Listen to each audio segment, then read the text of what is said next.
Sir ಈಗ ಜಿಮ್ಗಳಿಗೆ ಹೋಗೋದ್ರಿಂದ ಅಥವಾ ಒಂದಷ್ಟು ಧ್ಯಾನಗಳು ಮಾಡೋದ್ರಿಂದ ಅಥವಾ ಯೋಗ ಮಾಡೋದ್ರಿಂದ ಸ್ವಲ್ಪ ರಿಲ್ಯಾಕ್ಸೇಷನ್ ಸಿಗುತ್ತೆ. ಸೊ ಇದರಿಂದ ಸ್ವಲ್ಪ ನಾವು ಹಾರ್ಟ್ ಅಟ್ಯಾಕ್ ಸಮಸ್ಯೆಗಳನ್ನ ನಿವಾರಣೆ ಮಾಡ್ಕೋಬಹುದು ಅಂತ ಹೇಳ್ತಾರೆ. ಬಟ್ ಆದರೆ ಇತ್ತೀಚೆಗೆ ಒಬ್ಬರು ನೀರಿನ ಮೇಲೆ ಯೋಗಾಸನ ಮಾಡ್ತಾ ಇರ್ತಾರೆ. ಸೊ ಅವರು ಅಲ್ಲೇ ಮೃತರಾಗಿರ್ತಾರೆ, ಹಾರ್ಟ್ ಅಟ್ಯಾಕಿಂದ ಮೃತಪಡ್ತಾರೆ. ಸೊ ಇದಕ್ಕೆ ಕಾರಣಗಳೇನಿರುತ್ತೆ ಸರ್? ಅಂದರೆ ಓವರ್ ಆಗಿ ಮಾಡುವಂಥದ್ದು ಅದು ಕಾರಣನಾ ಅಥವಾ ಹೇಗೆ ಅಂತ?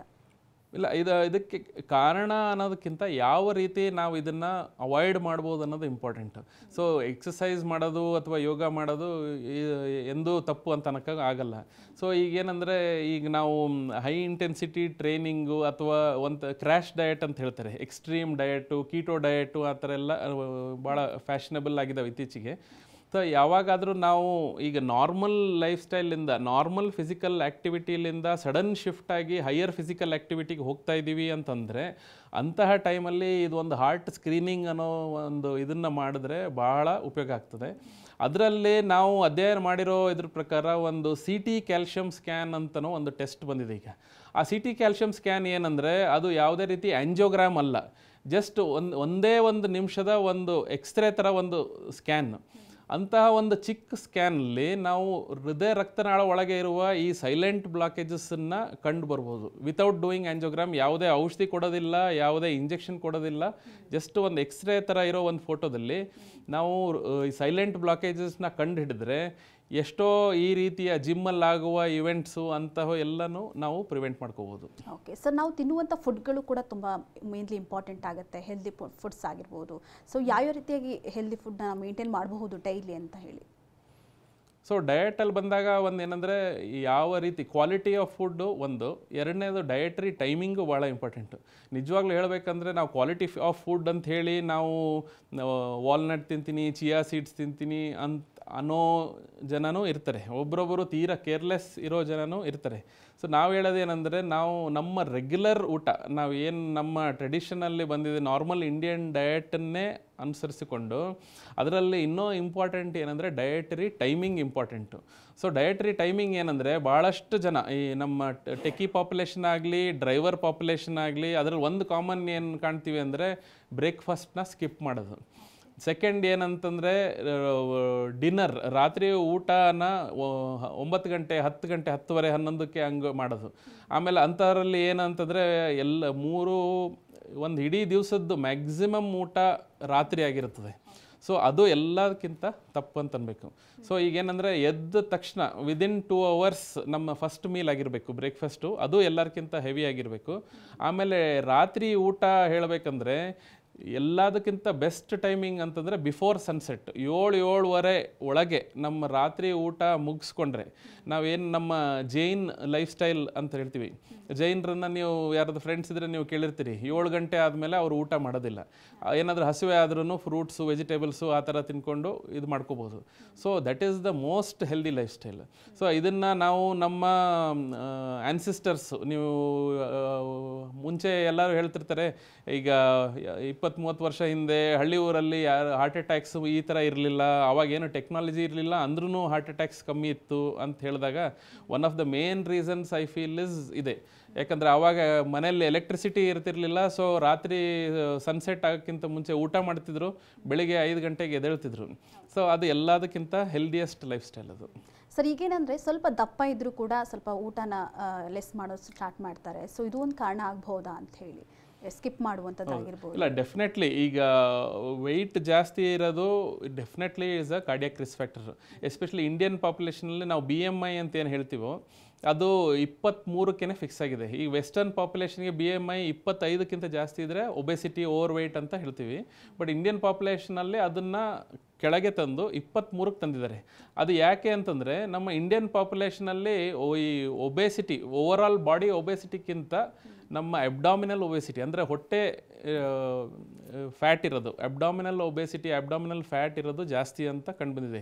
ಅದಕ್ಕೆ ನಾವು ಈ ವೆಯ್ಟ್ ಕಮ್ಮಿ ಮಾಡ್ಕೊಳ್ಳೋದು ಭಾಳ ಇಂಪಾರ್ಟೆಂಟು. ಆಮೇಲೆ ಇದನ್ನು ನಾವು ಥಿನ್ ಫ್ಯಾಟ್ ಇಂಡಿವಿಜುವಲ್ಸ್ ಅಂತ ಕರಿತೀವಿ. ಅಂದರೆ ನೋಡೋದಕ್ಕೆ ನಮ್ಮ ಜನ ನಾವು ತೆಳ್ಳಗಿರ್ತೀವಿ, ಬಟ್ ಅಬ್ಡಾಮಿನಲ್ ಫ್ಯಾಟು ಜಾಸ್ತಿ ಇರ್ತದೆ. ಸೊ ಈ ಅಬ್ಡಾಮಿನಲ್ ಫ್ಯಾಟು ಆ್ಯಕ್ಚುಲಿ ಹೇಳಬೇಕಂದ್ರೆ ಹಾರ್ಟ್ ಡಿಸೀಸಕ್ಕೆ ಇದು ಎಲ್ಲದಕ್ಕಿಂತ most dangerous. Abdominal fat, fatty liver ಇತ್ತೀಚೆಗೆ ಒಂಥರ ಅದೂ ಒಂದು ರೀತಿಯ ಎಪಿಡೆಮಿಕ್ ಅಂತಲೇ ಅಂತಲೇ ಹೇಳ್ಬೋದು. ಈಗ ಒಂದು 100 ಜನ ನೀವು ಟೆಸ್ಟಿಂಗ್ ಮಾಡಿದ್ರೆ ಅದರಲ್ಲಿ 70% ಜನ ಫ್ಯಾಟಿ ಲಿವರ್ ಇರ್ತದೆ. ಅದು it is very common finding. ಅದಕ್ಕೆ ಅದು ಫ್ಯಾಟಿ ಲಿವರ್ ಅನ್ನೋದು ಒಂದಷ್ಟು ಜನರಲ್ಲಿ ಕುಡಿಯೋದ್ರಲ್ಲಿ ತುಂಬ ಫ್ಯಾಟಿ ಲಿವರ್ ನಾವು ನೋಡ್ತಾ ಇದ್ದೀವಿ. ಬಟ್ ಈಗ ಮಕ್ಕಳಲ್ಲಿ ಜಾಸ್ತಿ ಆಗಿಬಿಟ್ಟಿದೆ ತುಂಬ ಫ್ಯಾಟಿ ಲಿವರ್ ಕಾಣಿಸ್ಕೊಳ್ಳೋದು, ಮತ್ತು ಸ್ಲಿಮ್ ಆಗಿದ್ರು ಕೂಡ ಅವರಿಗೆ ಫ್ಯಾಟಿ ಲಿವರ್ ಕಾಣಿಸ್ ಬರ್ತಾ ಇದೆ.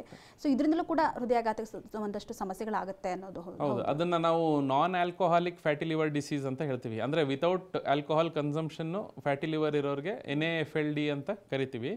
ಅದನ್ನು ಈ ಹಾರ್ಟ್ ಅಟ್ಯಾಕು ಅಥವಾ ಕಾರ್ಡಿಯೋ ಮೆಟಬಾಲಿಕ್ ಅಂದರೆ ನಮ್ಮ ದೇಹದ ಜೀರ್ಣಶಕ್ತಿ ಕಮ್ಮಿ ಇದೆ ಅನ್ನೋ ಒಂದು ಇಂಡಿಕೇಟರ್. ಅಂದರೆ ಏನು, ನಾವು ತಿಂದಿರೋ ಊಟ ನಾವು ಸರಿಯಾಗಿ ಜೀರ್ಣ ಮಾಡಲಿಲ್ಲ ಅಂದರೆ ಆ ಕ್ಯಾಲರೀಸು ಅಥವಾ ಕೊಲೆಸ್ಟ್ರಾಲ್ ಎಲ್ಲಿಗೆ ಹೋಗ್ತದೆ, ಅದು ಎಲ್ಲೂ ಬೇರೆ ಕಡೆ ಹೋಗ್ಲಾರ್ದ ಹೋಗಿ ಲಿವರಲ್ಲಿ ಕಲೆಕ್ಟ್ ಆಗೋದು ಸ್ಟಾರ್ಟ್ ಆಗ್ತದೆ. ಅದೇ ಫ್ಯಾಟಿ ಲಿವರ್.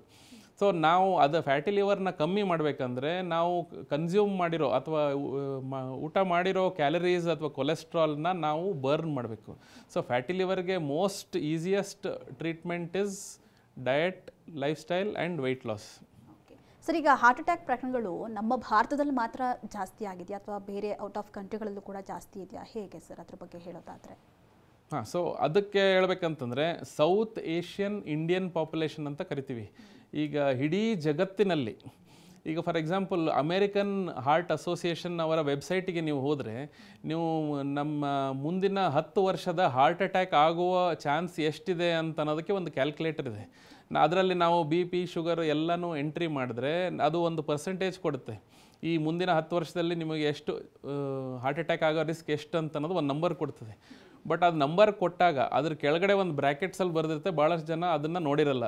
ಸ್ಪೆಸಿಫಿಕ್ಕಾಗಿ ಈ ಕ್ಯಾಲ್ಕುಲೇಟರು ವೆಸ್ಟರ್ನ್ ಪಾಪ್ಯುಲೇಷನ್ಗೆ ಮಾತ್ರ, south Asian Indian population especially Indian population ಜನರಿಗೆ ಈ ಕ್ಯಾಲ್ಕುಲೇಟರು ಅನುಸರಿಸೋಕ್ಕಾಗೋದಿಲ್ಲ. ಯಾಕೆಂದರೆ ಈ ಜನ ಸಾಧಾರಣ ಜನಕ್ಕಿಂತ ಹೈ ರಿಸ್ಕ್ ಇದ್ದಾರೆ ಅಂತನೋ ಒಂದು ಮಾತನ್ನು ಅಮೇರಿಕನ್ ಹಾರ್ಟ್ ಅಸೋಸಿಯೇಷನ್ ವೆಬ್ಸೈಟಲ್ಲೇ ಬರುತ್ತೆ. So that is how we know that. ನಾನು ಹೇಳ್ದಂಗೆ ಇಂಡಿಯಾ, ಪಾಕಿಸ್ತಾನ್, ಶ್ರೀಲಂಕಾ, ಬಾಂಗ್ಲಾದೇಶ್ ಏನು ಬರ್ತೀವೋ ನಾವೆಲ್ಲ ಒಂದು ಬಗೆಯ ಎಥನಿಸಿಟಿದಲ್ಲಿ ಬರ್ತೀವಿ. So we are already prone for increase heart attacks. ಈಗ ಒಂದು 100 ಜನ ಹಾರ್ಟ್ ಅಟ್ಯಾಕ್ ಪಾಪ್ಯುಲೇಷನ್ನ ನೀವು ಸ್ಟಡಿ ಮಾಡಿದ್ರೆ ವೆಸ್ಟರ್ನ್ ಪಾಪ್ಯುಲೇಷನಲ್ಲಿ ಅವ್ರ ಆ್ಯಾವ್ರೇಜ್ ಏಜು 63 ಇದ್ದರೆ ಇಂಡಿಯನ್ ಪಾಪ್ಯುಲೇಷನ್ನಲ್ಲಿ 50ಕ್ಕಿಂತ ಕಮ್ಮಿ ಇರುತ್ತೆ ವಯಸ್ಸು, average age of first heart attack.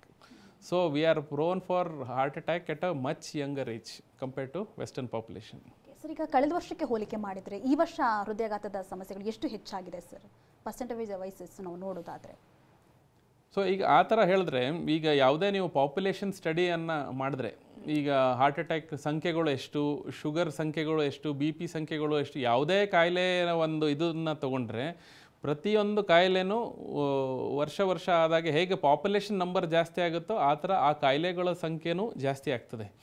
So ಅದಕ್ಕೆ ಒಂದೇ ಒಂದು ಕಾರಣ ಅಂತ ಹೇಳೋದು ಕಷ್ಟ. ಲೈಕ್ ಫಾರ್ ಎಕ್ಸಾಂಪಲ್ ನಾವು ರೀಸೆಂಟಾಗಿ ಮಾಡಿರೋ ಅಧ್ಯಯನದಲ್ಲಿ ಈ ಯಂಗ್ ಏಜ್ ಹಾರ್ಟ್ ಅಟ್ಯಾಕ್ಸಲ್ಲಿ ಎಷ್ಟು ಜನರಿಗೆ ಮುಂಚೆ ಕೋವಿಡ್ ಆಗಿತ್ತು ಅಂತನೋ ಒಂದು ಮಾತನ್ನು ಹುಡುಕ್ತಾ ಇದ್ವಿ. ಹಂಗೆ ನೋಡಿದಾಗ ಏನೋ ಒಂದು ಸರ್ಟನ್ ಜನ, ಇಷ್ಟು ಜನ ಕೋವಿಡ್ ಆಗಿತ್ತು, ಅಂಥವ್ರಿಗೆ ಈಗ ಹಾರ್ಟ್ ಅಟ್ಯಾಕ್ ಆಗಿದೆ ಅಂತ ಬಂತು. ಬಟ್ ಆ ಜನರನ್ನು ನಾವು ಸ್ಟಡಿ ಮಾಡಿ ನೋಡಿದ್ರೆ ಆಲ್ಮೋಸ್ಟ್ 50% ಜನ ಶುಗರ್ ಇತ್ತು, 50% ಜನರಿಗೆ ಇದು ಕೊಲೆಸ್ಟ್ರಾಲ್ ಜಾಸ್ತಿ ಇತ್ತು. ಸೊ ಎಲ್ಲ ರೀತಿಯ ಮೆಟಬಾಲಿಕ್ ಡಿಸಾರ್ಡರ್ಸು ಜಾಸ್ತಿ ಆಗ್ತದೆ ಅಂತಲೇ ಅರ್ಥ. ಈ ಬ್ಲಡ್ ಪ್ರೆಷರ್ ಕೂಡ ತುಂಬ ಕಾರಣ ಆಗುತ್ತೆ, ಇದಕ್ಕೂ ಕೂಡ ತುಂಬ ಹೃದಯಾಘಾತಕ್ಕೆ ತುಂಬ ಸಮಸ್ಯೆ ಓಡುತ್ತೆ ಅಂತ ಹೇಳಿ. ಬ್ಲಡ್ ಪ್ರೆಷರ್ ಜಾಸ್ತಿ ಆಗೋದು ಯಾವ ಕಾರಣಕ್ಕೆ ಸರ್? ಕರೆಕ್ಟ್. ಸೊ ಈಗ ಬ್ಲಡ್ ಪ್ರೆಷರ್ ಇದು ಮಾತಾಡಬೇಕಂತಂದರೆ the best way to control blood pressure in the population is screening. ನಮ್ಮ ದೇಶದಲ್ಲೇ ಇದು ಮಾಡಿರೋ ಸ್ಟಡಿ ಪ್ರಕಾರ ಒಂದು 50 to 60% BP ಇರೋ ಜನ ಅಷ್ಟೇ ಅವ್ರಿಗೆ ಇದೆ ಅಂತ ಗೊತ್ತಿದೆ. ಅಂದರೆ ಇನ್ನೂ 50% ಜನರಿಗೆ ಅವರು BP ಇದೆ ಅಂತಲೇ ಗೊತ್ತಿಲ್ಲ. ಸೊ ಎಲ್ಲದಕ್ಕಿಂತ ಮೇನ್ ಇಂಪಾರ್ಟೆಂಟ್ ಏನು, ಡಯಾಗ್ನೋಸಿಸ್ ಮಾಡಬೇಕು, ಅವರಿಗೆ ಅದು ತಿಳುವಳಿಕೆ ಬರಬೇಕು, ನನಗೆ BP ಇದೆ ಅಂತ ಇನ್ನೂ ಅವರಿಗೆ ಗೊತ್ತೇ ಇಲ್ಲ. ಸೊ ಬ್ಲಡ್ ಪ್ರೆಷರ್ ಮಾತಾಡಬೇಕಂದ್ರೆ ಸ್ಕ್ರೀನಿಂಗೇ ಎಲ್ಲರಿಗಿಂತ ಮುಖ್ಯ. ಸೊ ಭಾಳಷ್ಟು ಸತಿ ಹೇಳ್ಬೇಕಂದ್ರೆ ನಾವು ಯಾಕೆ ಅಂತ ಯೋಚನೆ ಮಾಡೋದಕ್ಕಿಂತ ನಾವು ಯಾವ ರೀತಿ ಇದನ್ನು ಬೇಗ ಕಂಡು ಹಿಡಿಬೋದು, ಯಾವ ರೀತಿ ಇದನ್ನು ಕಂಟ್ರೋಲ್ ಮಾಡ್ಕೋಬೋದು ಅಂತನ್ನೋದು is much more important. Sir, ಈಗ ಫ್ಯಾಮಿಲಿಯಲ್ಲಿ ಯಾರಿಗಾದ್ರೂ ಹೃದಯಾಘಾತ ಆಗಿದ್ರೆ ಅದು ಆ ಫ್ಯಾಮಿಲಿಯಲ್ಲಿ ಬರೋರು ಚಾನ್ಸಸ್ ಇರುತ್ತಾ ಅಥವಾ ಹೇಗೆ ಸರ್? ವಂಶ ಪಾರಂಪರ್ಯವಾಗಿ ಬರುವಂಥ ಸಾಧ್ಯತೆಗಳು ಇರುತ್ತಾ? ಡೆಫಿನೆಟ್ಲಿ. ಈಗ ಯಾವುದೇ ಒಂದು ಫ್ಯಾಮಿಲಿದಲ್ಲಿ ಫಸ್ಟ್ ಡಿಗ್ರಿ ರಿಲೇಟಿವ್ ಅಂತ ಹೇಳ್ತೀವಿ, ಅಂದರೆ ಅಪ್ಪ ಅಮ್ಮ ಅಣ್ಣ ತಂಗಿ ಯಾರಿದ್ದಾರೆ ಫಸ್ಟ್ ಡಿಗ್ರಿ ರಿಲೇಟಿವಲ್ಲಿ ಯಾರಿಗಾದರೂ ಹಾರ್ಟ್ ಅಟ್ಯಾಕ್ ಅಷ್ಟೇ ಅಲ್ಲ, ಹಾರ್ಟ್ ಅಟ್ಯಾಕು, ಸ್ಟ್ರೋಕು, ಅವ್ರಿಗೆ ಯಾರಿಗಾದರೂ ಸ್ಟೆಂಟು, ಬೈಪಾಸು ಆ ಥರ ಏನಾದರೂ ಆಪ್ರೇಷನ್ ಆಗಿದೆ ಅಂತಂದರೆ definitely we are at higher risk. ಅಂದರೆ ಬೇರೆ ನಮ್ಮ ವಯಸ್ಸಿನ ಬೇರೆ ವ್ಯಕ್ತಿಗಿಂತ ನೀವು ಆಲ್ಮೋಸ್ಟ್ 4 to 5 ಟೈಮ್ಸ್ ಜಾಸ್ತಿ ರಿಸ್ಕ್ ಇದೆ ಅಂತ ಅನ್ನೋದು ಗೊತ್ತಿದ್ದು ಮಾತು. ಸೊ ಹಂಗಿದ್ದವರು ಕರೆಕ್ಟ್ 40 ವಯಸ್ಸು ಸ್ಟಾರ್ಟ್ ಆದಾಗಿಂದ ಪ್ರತಿ 2 ವರ್ಷ 2ರಿಂದ 3 ವರ್ಷ ಈ CT ಕ್ಯಾಲ್ಶಿಯಂ ಸ್ಕ್ಯಾನ್ ಅನ್ನೋ ಒಂದು ಸ್ಕ್ಯಾನ್ ಬಂದಿದೆ. ಪ್ರತಿ 3 ವರ್ಷ ಈ ಕ್ಯಾಲ್ಶಿಯಂ ಸ್ಕ್ಯಾನ್ ಮಾಡಿಕೊಂಡ್ರೆ ನಮಗೆ ಈ ಥರ ಸೈಲೆಂಟ್ ಬ್ಲಾಕೇಜ್ಗಳು ಬರಬಹುದು ಅಂತನ್ನೋದು ಅದರಲ್ಲಿ ಇಮ್ಮಿಡಿಯೇಟಾಗಿ ಗೊತ್ತಾಗ್ಬಿಡ್ತದೆ. ಸೊ ಆ ಒಂದು ಪಾಯಿಂಟ್ನ ಇಟ್ಕೊಂಡ್ರೆ ನಾವು ಮುಂದೆ ಇಂತಹ ವ್ಯಕ್ತಿಗಳಿಗೆ ಈ heart blockage, silent blockage, heart attack ಯಾವುದೇ ರೀತಿ ಪ್ರಾಬ್ಲಮ್ ಆಗಲಾರ್ದಂಗೆ ನಾವು ನೋಡ್ಕೋಬೋದು. ಸೊ ಈ CT ಕ್ಯಾಲ್ಶಿಯಂ ಸ್ಕ್ಯಾನ್ ಅನ್ನೋದು it is a complete game changer. ನೀವು ಕಾರ್ಡಿಯಾಲಜಿ ಬಗ್ಗೆ ಮಾತಾಡಬೇಕಂತಂದರೆ CT calcium scan is a game changer. Sir, ಇತ್ತೀಚೆಗಂತೂ ಈ ವರ್ಕಿಂಗ್ ಸ್ಪೇಸ್ನಲ್ಲಿ ಏನಾಗಿದೆ, ನೈಟ್ ಶಿಫ್ಟ್ ಅನ್ನೋದು ಟ್ರೆಂಡ್ ಜಾಸ್ತಿ ಆಗಿಬಿಟ್ಟಿದೆ. ನಿದ್ದೆ ಮಾಡದೇ ಇರೋದು, ನೈಟ್ ಶಿಫ್ಟ್ ಕೆಲಸ ಮಾಡೋದು, ತುಂಬ ಹಾರ್ಡ್ ವರ್ಕ್ ಮಾಡುವಂಥದ್ದಾಗಿರ್ಬೋದು. ಈ ಲೈಫ್ ಸ್ಟೈಲ್ ಎಷ್ಟು ಸಮಸ್ಯೆ ತಂದೊಡ್ಬಹುದು ಸರ್? ಸೊ ನಾವೆಲ್ಲ ರಿಸ್ಕ್ ಫ್ಯಾಕ್ಟರ್ಸ್ ಬಗ್ಗೆ, ಹೊಸ ರಿಸ್ಕ್ ಫ್ಯಾಕ್ಟರ್, ಹಳೆ ರಿಸ್ಕ್ ಫ್ಯಾಕ್ಟರ್ ಅಂತೆಲ್ಲ ಮಾತಾಡ್ತೀವಿ. But what we know is the most important and simplest risk factor in our population is lack of sleep. ಈಗ ನಮ್ಮ ಈ 40 to 60 ಏಜಲ್ಲಿ ಬರೋರಿಗೆ ಮಿನಿಮಮ್ 7 to 8 hours ನಿದ್ದೆ ಆಗಲೇಬೇಕು ಅಂತ ಅನ್ನೋದು ಇರ್ತದೆ. But due to various reasons ಈ ಸ್ಲೀಪ್ ಡಿಫಿಷಿಯನ್ಸಿ ಅನ್ನೋದು ಭಾಳನೇ ಕಾಮನ್ ಆಗಿದೆ. ಅದ್ರ ಜೊತೆಗೆ ಇನ್ನೂ ಒಂದು ಪಾಯಿಂಟ್ ನಾನು ಸ್ಟ್ರೆಸ್ ಮಾಡಬೇಕಂತಂದರೆ, ಒಂದು ಹೊಸ ರೀತಿಯ ಒಂದು ರಿಸ್ಕ್ ಫ್ಯಾಕ್ಟರ್ ಯಾವುದು ನಾವು ಮುಂಚೆ ಜಾಸ್ತಿ ಅದ್ರ ಬಗ್ಗೆ ಮಾತಾಡ್ತಿರಲಿಲ್ಲ ಅಂದರೆ ಗೊರಕೆ ಹೊಡೆಯೋದು. Snoring it self is a disease. ಭಾಳಷ್ಟು ಜನರಲ್ಲಿ ಏನಂದರೆ ಈ ಗೊರಕೆ ಹೊಡೆಯೋದು ಒಂದು ಕಾಮನ್ ಇದು ಅಂತಲೇ ನಮ್ಮಲ್ಲಿನೂ ಜನರಲ್ಲಿ ಭಾಳ ಆ ಥರ ನಂಬಿಕೆ ಇದೆ. ಅದೇನು ಕಾಯಿಲೆ ಅಲ್ಲ ಒಂದು ಇದಂತ ಹೇಳ್ಕೊತಾರೆ. ಬಟ್ ಗೊರಕೆ ಹೊಡೆಯೋದೂ ಒಂದು ಹಾರ್ಟ್ ಡಿಸೀಸ್ನ ಒಂದು ಲಕ್ಷಣ ಆಗಿರಬಹುದು.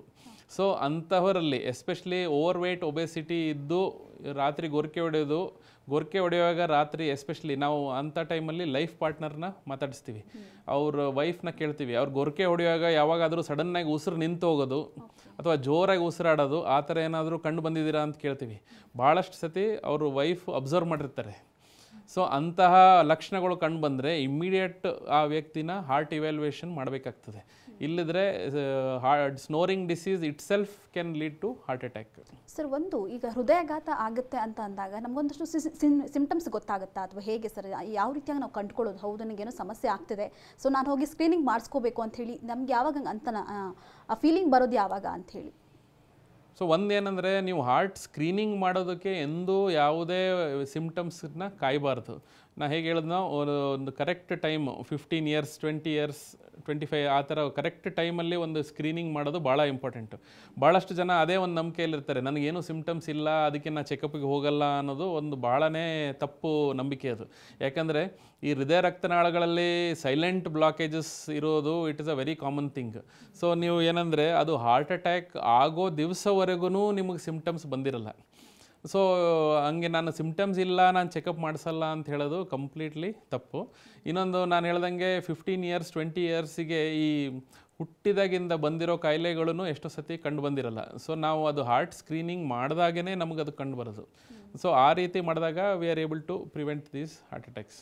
ಇವತ್ತಿನ ಕಾಲದ ಯುವಕರಲ್ಲಿ ಒಂದು ಟ್ರೆಂಡ್ ಸ್ಟಾರ್ಟ್ ಆಗಿದೆ. ಸೊ ನಾವು ಕುಡಿದ್ರೆ ಹಾರ್ಟ್ ಅಟ್ಯಾಕ್ ಆಗೋದಿಲ್ಲ, ನಮಗೆ ನಾವು ತುಂಬ ಕ್ಲಿಯರ್ ಆಗಿರ್ತೀವಿ, ನಮ್ಮ ಹೆಲ್ತ್ ತುಂಬ ಚೆನ್ನಾಗಿರುತ್ತೆ. ಸೊ ಈ ಥರದ್ದೆಲ್ಲ ತುಂಬ ಜಾಸ್ತಿ ಆಗಿಬಿಟ್ಟಿದೆ ಇತ್ತೀಚೆಗೆ. ಸೊ ಅಂಥವ್ರಿಗೆ ಒಂದಷ್ಟು ಸಜೆಷನ್ಸ್ ಕೊಡೋದಾದರೆ, ಈಗ ವೆಸ್ಟರ್ನ್ ಪಾಪ್ಯುಲೇಷನಲ್ಲಿ ಒಂದೆರಡು ಆ ಥರ ಫೈಂಡಿಂಗ್ಸ್ ಬಂದಾಗ ಬಹಳಷ್ಟು ಡಿಸ್ಕಷನ್ನು, ಬಹಳಷ್ಟು ಡಿಬೇಟ್ ನಡೀತು ಅದ್ರ ಮೇಲೆ. ಬಟ್ ಒಂದು ಹೇಳಬೇಕಂತಂದರೆ, ಈಗ ಎಸ್ಪೆಷಲಿ ಜನ ಅದರಲ್ಲಿ ಒಬ್ಬರು ಏನು ಅನ್ಕೊತಾರೆ, ಬಿಯರ್ ಒಳ್ಳೆಯದು, ವಿಸ್ಕಿ ಇದು ಡೇಂಜರು, ಬಿಯರ್ ಕುಡಿದ್ರೆ ಏನಾಗಲ್ಲ ಅನ್ನೋ ಒಂದು ನಂಬಿಕೆ. ಬಟ್ ಆ್ಯಕ್ಚುಲಿ ಹೇಳಬೇಕಂದ್ರೆ ವಿಸ್ಕಿಗಿಂತ ಬಿಯರೇ ಡೇಂಜರ್. ಯಾಕಂದರೆ beer is a high calorie drink. ನೀವು ಬಿಯರ್ದು ಕ್ಯಾನ್ ನೋಡಿದ್ರೆ ಅದನ್ನು ಒಂದು ಪೆಪ್ಸಿ, ಕೋಕೋ-ಕೋಲಾ ಕುಡಿಯೋ ಥರ the amount of calories it self is high. So alcohol ಸಂಬಂಧ ಕಾಯಿಲೆ ಆಗೋದಕ್ಕಿಂತ ಅಲ್ಲಿ ಕ್ಯಾಲರೀಸೇ ಬಂದ್ಬಿಡುತ್ತೆ ನಮಗೆ. So definitely alcohol is good ಅಂತ ಅನ್ನೋದು ನಮ್ಮ ಪಾಪ್ಯುಲೇಷನಲ್ಲಿ ನಿಜ ಅಲ್ಲ. ಸೊ ನಾವು ಏನು ಹೇಳ್ತೀವೋ, ಯಾರು ಕುಡಿಯೋ ಅಭ್ಯಾಸ ಆಲ್ರೆಡಿ ಇದೆಯೋ ಅವರಿಗೆ ಕುಡಿಯೋದು ಕಮ್ಮಿ ಮಾಡಿ ವಾರಕ್ಕೆ ಒಂದು ಡ್ರಿಂಕು ಆ ಥರ ಮಾಡ್ಕೊಳ್ಳಿ ಅಂತ ಹೇಳ್ತೀವಿ. ಬಟ್ ಹಂಗಂತೇಳಿ ಯಾರು ಕುಡಿಯಲ್ಲೋ ಅವ್ರು ಕುಡಿಬೇಕು ಅಂತ ಅನ್ನೋದು ಹೇಳೋದು ತಪ್ಪು. ನಾವು ಯಾರು ಡೈಲಿ ಕುಡಿಯೋ ಅಭ್ಯಾಸ ಇರ್ತದೋ ಅಂತಹ ಜನ ಕಮ್ಮಿ ಮಾಡಬೇಕು. ಸರ್, ಈಗ ನಿಮ್ಮ ಜಯದೇವ ಹಾಸ್ಪಿಟಲಲ್ಲಿ ಪ್ರತಿದಿನ ಎಷ್ಟು ಕೇಸಸ್ಗಳು ಬರುತ್ತೆ ಸರ್? ಈಗ ಹೃದಯಾಘಾತಕ್ಕೆ ಸಂಬಂಧಪಟ್ಟ ಹಾಗೆ ಯಂಗಸ್ ಆಗಿರ್ಬೋದು ಅಥವಾ ಏಜಲ್ಲಿ ಆಗಿರ್ಬೋದು, ಎಷ್ಟು ಕೇಸಸ್ ಬರುತ್ತೆ ಟೋಟಲ್ ಆಗಿ ಎವ್ರಿ ಡೇ? ಸೊ ರೆಗ್ಯುಲರ್ ಒಂದು ದಿವಸದ ಅಡ್ಮಿಷನ್ಸ್ ನೋಡಬೇಕಾದ್ರೆ ವಿ ಗೆಟ್ ಆಲ್ಮೋಸ್ಟ್ ಒಂದು 75-100 ಅಡ್ಮಿಷನ್ನು ಬರ್ತಿರ್ತದೆ. ಅದರಲ್ಲಿ ಪ್ರತಿಯೊಂದು ಹೃದಯಾಘಾತ ಅಂತ ಹೇಳೋದಕ್ಕಾಗಲ್ಲ. ಫಾರ್ ಎಕ್ಸಾಂಪಲ್, ನಾವು ನಮ್ಮ ಜಯದೇವ ಹಾಸ್ಪಿಟಲ್ OPD ಹೊರರೋಗ ವಿಭಾಗದಲ್ಲಿ ಆಲ್ಮೋಸ್ಟ್ 1000 to 1500 ಪೇಷಂಟ್ಸ್ನ ನಾವು ಡೈಲಿ ನೋಡ್ತಾ ಇರ್ತೀವಿ. ಅದರಲ್ಲಿ ಅಡ್ಮಿಷನ್ಸಲ್ಲಿ ನೋಡಿದ್ರೆ ಆಲ್ಮೋಸ್ಟ್ ಒಂದು 75% ಅಡ್ಮಿಷನ್ಸು ಹೃದಯಾಘಾತಗಳಲ್ಲೇ ಆಗಿರ್ತದೆ. ಅದರಲ್ಲಿ ವಯಸ್ಸು ಪ್ರಕಾರ ನೋಡಿದ್ರೆ ಇತ್ತೀಚೆಗೆ ಆಲ್ಮೋಸ್ಟ್ 50% ಹೃದಯಾಘಾತಗಳು 50 ವಯಸ್ಸಿಗಿಂತ ಕಮ್ಮಿ ಇರ್ತದೆ. ಅದು ಮುಂಚೆ ಆಗ್ತಾರ ಇರ್ತಿರಲಿಲ್ಲ. ಸೊ ದಟ್ ಈಸ್ ಆಲ್ಮೋಸ್ಟ್ ಒಂದು 10% ಶಿಫ್ಟ್ ಇದೆ ಅಂತ ಅನ್ನೋದು ನಿಜ. ಸೊ ಆಲ್ಮೋಸ್ಟ್ ಈಗ ಒಂದು 100 ಜನ ಹಾರ್ಟ್ ಅಟ್ಯಾಕ್ ಅಡ್ಮಿಟ್ ಆದರೆ ಅದರಲ್ಲಿ ಆಲ್ಮೋಸ್ಟ್ 40 to 50 ಜನ 50 ವಯಸ್ಸಿಗಿಂತ ಕಮ್ಮಿ ಇರ್ತಾರೆ. ಸರ್, ಈಗ ಮಹಿಳೆಯರಿಗೆ ಕಂಪೇರ್ ಮಾಡಿದರೆ ಪುರುಷರಲ್ಲಿ ಯಾಕೆ ಇಷ್ಟೊಂದು ಹಾರ್ಟ್ ಅಟ್ಯಾಕ್ ಪ್ರಕರಣಗಳು ಜಾಸ್ತಿ ಆಗ್ತಾಯಿದೆ? ಪರ್ಟಿಕ್ಯುಲರ್ ರೀಸನ್ಸ್ ಏನೇನು ಇರ್ಬೋದು ಅಂತ? ಅದು ಒಂದು ನಿಜ, ಮಹಿಳೆಯರಕ್ಕಿಂತ ಪುರುಷರು ಜಾಸ್ತಿ ರಿಸ್ಕ್ ಇದೆ ಅನ್ನೋದು ನಿಜ.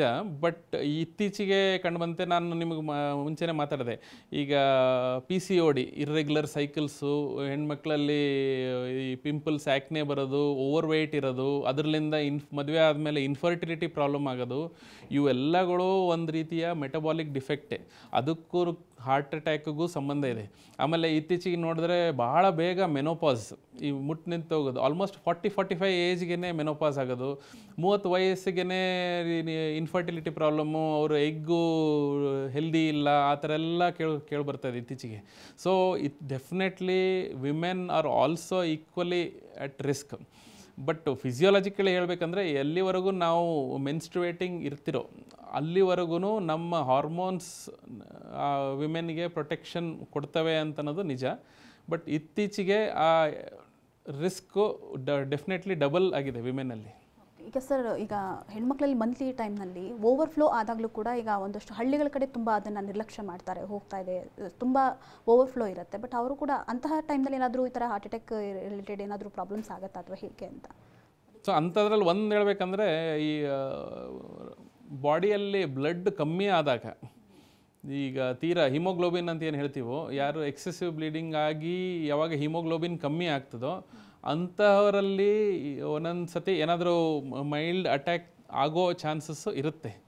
ಸೊ ಆಮೇಲೆ ಅಂಥದ್ರಲ್ಲಿ ಇನ್ನೊಂದು ಏನಂದರೆ, ಭಾಳ ಬ್ಲೀಡಿಂಗ್ ಆದವ್ರಿಗೆ ಬರೀ ಬ್ಲಡ್ ಲಾಸ್ ಅಂತಲ್ಲ, ಐರನ್ ಲಾಸ್ ಆಗುತ್ತೆ. So iron deficiency is very common in women in India. ಆಮೇಲೆ ಭಾಳಷ್ಟು ಹೆಣ್ಮಕ್ಳು ಏನಂತಂದರೆ, ಐರನ್ ಡಿಫಿಷಿಯನ್ಸಿಯಿಂದ ಸ್ವಲ್ಪ ಸುಸ್ತು, ಸ್ವಲ್ಪ ಆಯಾಸ ಇದೆ, ಅದೇನು ಪರವಾಗಿಲ್ಲ ಅಂತಂದು ಅವರು ಅದಕ್ಕೆ ಅಡ್ಜಸ್ಟ್ ಆಗಿ ಮುಂದುವರಿಸ್ತಾರೆ, ಎಂದೂ ಅದನ್ನು ಸೀರಿಯಸ್ ಆಗಿ ತೊಗೊಳ್ಳಲ್ಲ. ಬಟ್ ಐರನ್ ಡಿಫಿಷಿಯನ್ಸಿ ಬರೀ ಒಂದು ಪೌಷ್ಟಿಕಾಂಶ ಡಿಫಿಷಿಯನ್ಸಿ ಅಂತಲ್ಲ, ಐರನ್ ಡಿಫಿಷಿಯನ್ಸಿಯಿಂದ ನಮ್ಮ ದೇಹದ ಎಲ್ಲ ಅಂಗಾಂಗಗಳಿಗೂ ಡೇಂಜರ್ ಆಗ್ಬೋದು. ಹಾರ್ಟ್ ಅಟ್ಯಾಕ್ ಆಗ್ಬೋದು, ಬ್ರೈನ್ ರಿಲೇಟೆಡ್ ಕಾಯಿಲೆಗಳಾಗ್ಬೋದು, ಕಿಡ್ನಿ ರಿಲೇಟೆಡ್ ಪ್ರಾಬ್ಲಮ್ಗಳಾಗ್ಬೋದು, ಅದೆಲ್ಲನೂ ಇದೆ. ಸೊ ಅದಕ್ಕೆ ಐರನ್ ಡಿಫಿಷಿಯನ್ಸಿ ಅನ್ನೋದನ್ನು ನಮ್ಮ ಮಹಿಳೆಯರು ಭಾಳ ಸೀರಿಯಸ್ ಆಗಿ ತೊಗೊಂಡು ಅದನ್ನು ರೆಗ್ಯುಲರ್ ಚೆಕಪ್ ಮಾಡಿಸಿ ಮೇಂಟೈನ್ ಮಾಡೋದು ಇಂಪಾರ್ಟೆಂಟ್. ಓಕೆ ಸರ್, ಫೈನಲಿ ಈ ಹೃದಯಾಘಾತಕ್ಕೆ ಸಂಬಂಧಪಟ್ಟ ಹಾಗೆ ಏನೆಲ್ಲ ನಾವು ಕ್ರಮಗಳನ್ನು ತೆಗೆದುಕೊಳ್ಬೇಕಾಗತ್ತೆ, ಏನೆಲ್ಲ ಮುನ್ನೆಚ್ಚರಿಕೆ ಕ್ರಮ ನಾವು ತೆಗೆದುಕೊಳ್ಬೇಕಾಗತ್ತೆ ಅಂತ ಹೇಳೋದಾದರೆ? ಸೊ ಎಲ್ಲದಕ್ಕಿಂತ ಇಂಪಾರ್ಟೆಂಟ್ ಹೇಳಬೇಕಂದ್ರೆ ಸ್ಕ್ರೀನಿಂಗ್ ಅಥವಾ ಹಾರ್ಟ್ ಚೆಕಪ್ ಅಂತ ಹೇಳಬೇಕಂದ್ರೆ, 40 ವಯಸ್ಸು ಆಗಿದ ತಕ್ಷಣ ನಾವು ಪ್ರತಿ 2 ವರ್ಷಕ್ಕೊಮ್ಮೆ ರೆಗ್ಯುಲರ್ ಹಾರ್ಟ್ ಚೆಕಪ್ ಮಾಡೋದು. ಅದರಲ್ಲಿ ಎಲ್ಲದಕ್ಕಿಂತ ಇಂಪಾರ್ಟೆಂಟ್ ಏನಂದರೆ, ಈ CT ಕ್ಯಾಲ್ಶಿಯಂ ಸ್ಕ್ಯಾನ್ ಅನ್ನೋದು ಒಂದು ಮಾಡಿದ್ರೆ ಬಹಳ ಯೂಸ್ಫುಲ್ಲು. ಅದರಲ್ಲಿ ಯಾವುದೇ ರೀತಿಯ ಸೈಲೆಂಟ್ ಬ್ಲಾಕೇಜ್ ಇದ್ದರೆ ನಮಗೆ ಇಮ್ಮಿಡಿಯೇಟಾಗಿ ಕಂಡು ಬರ್ತದೆ. ಅದು ಒಂದಾದರೆ, ಇನ್ನೊಂದು ನೆಕ್ಸ್ಟ್ ಲೆವೆಲ್, ಜೂನಿಯರ್ ಲೆವೆಲಲ್ಲಿ ನಾವು ಮಾತಾಡಬೇಕಂತಂದರೆ, ನಾವು ಮುಂಚೆ ಹೇಳಿದಾಗೆ ಈ ಸ್ಕೂಲ್ ಲೆವೆಲ್ ಹೆಲ್ತ್ ಸ್ಕ್ರೀನಿಂಗ್ ಅಂತ ಅನ್ನೋದು ನಾವು ಗೌರ್ಮೆಂಟ್ ಕಡೆಯಿಂದ ಒಂದು ಇಂಪ್ಲಿಮೆಂಟ್ ಮಾಡಿದ್ರೆ, I feel to a great extent ನಮ್ಮ ಪಾಪ್ಯುಲೇಷನಲ್ಲಿರೋ ಹಾರ್ಟ್ ಪ್ರಾಬ್ಲಮ್ಸ್ನ ಕಮ್ಮಿ ಮಾಡ್ಬೋದು. ಮೂರನೇದು ಎಲ್ಲದಕ್ಕಿಂತ ಇಂಪಾರ್ಟೆಂಟ್ ಅಂದರೆ ಸ್ಮೋಕಿಂಗ್. ಅದರಂತಹ ಸ್ಟ್ರಾಂಗೆಸ್ಟ್ ರಿಸ್ಕ್ ಫ್ಯಾಕ್ಟರ್ ಯಾವುದೂ ಇಲ್ಲ ಹಾರ್ಟ್ ಅಟ್ಯಾಕಿಗೆ. ನಾವು ಇಷ್ಟೆಲ್ಲ ತಲೆ ಕೆಡಿಸ್ಕೊಳ್ಳೋದಕ್ಕಿಂತ ಮುಂಚೆ ನಾವು ಸ್ಮೋಕಿಂಗನ್ನು ಬ್ಯಾನ್ ಮಾಡಿದ್ರೆ ನಮ್ಮ ಇಡೀ ಪಾಪ್ಯುಲೇಷನಲ್ಲಿರೋ 60% ಹಾರ್ಟ್ ಅಟ್ಯಾಕ್ನ ಅಲ್ಲೇ ನಿಲ್ಲಿಸ್ಬಿಡ್ಬೋದು. ನಾವು ಬೇರೆ ಯಾವ ಅಧ್ಯಯನ ಇದು ಏನು ಬೇಕಾಗಲ್ಲ, ನಾವು 60% ಹಾರ್ಟ್ ಅಟ್ಯಾಕ್ನ ಅಲ್ಲೇ ಒಂದೇ ಸ್ಪಾಟಲ್ಲಿ ಸ್ಟಾಪ್ ಮಾಡ್ಬೋದು. So smoking is a risk factor. 4ನೇದೇನಂತಂದರೆ ನಾನು ಹೇಳಿದ ಥರ ಡ್ರಗ್ ಅಬ್ಯೂಸ್ನ ಸ್ವಲ್ಪ ಇಂಪಾರ್ಟೆನ್ಸ್ ಕೊಟ್ಟು ಅದು ಪ್ರಿವೆಂಟ್ ಮಾಡೋದು ಅಂತ. ಆಮೇಲೆ ಸ್ಕೂಲ್ ಲೆವೆಲಲ್ಲಿ education, diet, heart disease risk factors, because Indian population is high risk for heart attack.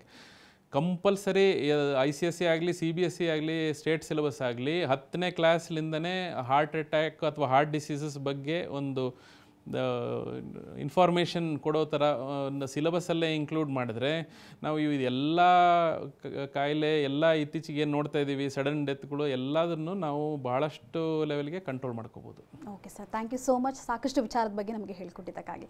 So ನೋಡಿದ್ರಲ್ಲ ವೀಕ್ಷಕರೇ, ಇದಿಷ್ಟು ಹೃದಯಾಘಾತದ ಬಗ್ಗೆ ಡಾಕ್ಟರ್ ಮಾತನಾಡುವಂಥದ್ದು. ಇದಿಷ್ಟು ಈ ಹೊತ್ತಿನ ವಿಶೇಷ ಕಾರ್ಯಕ್ರಮ. ನಿರಂತರ ಸುದ್ದಿಗಾಗಿ ನೋಡ್ತಾ ಇರಿ TV9.